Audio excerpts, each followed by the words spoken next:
लोकतंत्र के परिणाम नागरिक शास्त्र में क्लास 10। आर्थिक समृद्धि और विकास। अगर लोकतांत्रिक शासन में अच्छी सरकार की उम्मीद की जाती है तो उससे विकास की उम्मीद करना क्या उचित नहीं है?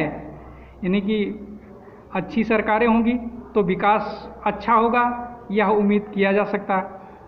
अगर हम 1950 से सन 2000 के बीच के सभी लोकतांत्रिक शासनों और तानाशाहियों के कामकाज की तुलना करें तो पाएंगे आर्थिक समृद्धि के मामले में तानाशाहियों का रिकॉर्ड जो होता है थोड़ा अच्छा होता है, इसलिए कि वहाँ पर जनता के विचारों का ध्यान नहीं रखा जाता है।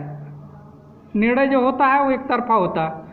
उच्चतर आर्थिक समृद्धि हासिल करने में लोकतांत्रिक शासन का यही अक्षमता हमारे लिए चिंता का कारण, पर अकेले इस कारण से लोकतंत्र को खारिज नहीं किया जा सकता। जैसे कि आपने अर्थशास्त्र में पढ़ा है, आर्थिक विकास कई कारकों मसलन देश की जनसंख्या के आकार, वैश्विक स्थिति, अन्य देशों से सहयोग और देश द्वारा तय की गई आर्थिक प्राथमिकताओं पर भी निर्भर करता है।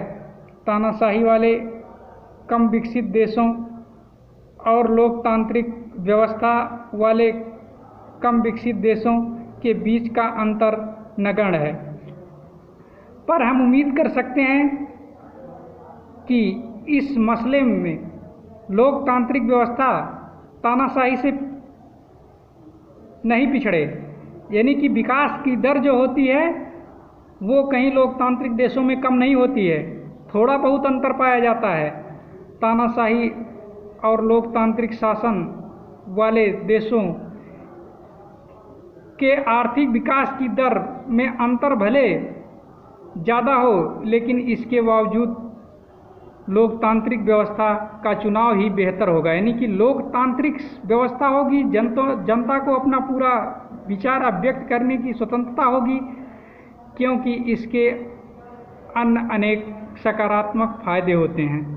आर्थिक विकास समृद्धि जो है, आर्थिक समृद्धि और आय का जो बंटवारा किया गया ये सन 2000 से 2006 के बीच में।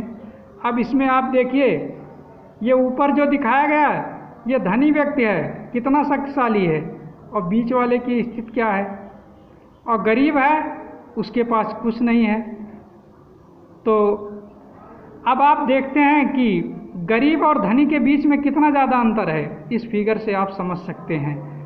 तो अब ये आप जान लीजिए कि लोकतंत्र की जो होती है वो सबसे, लोकतांत्रिक सरकार सबसे अच्छी होती है, वहाँ विकास की सारी संभावनाएं होती हैं, सभी नागरिकों के समस्याओं का ध्यान रखा जाता है। तानाशाही और राजतंत्र में ऐसा देखने को नहीं मिलेगा।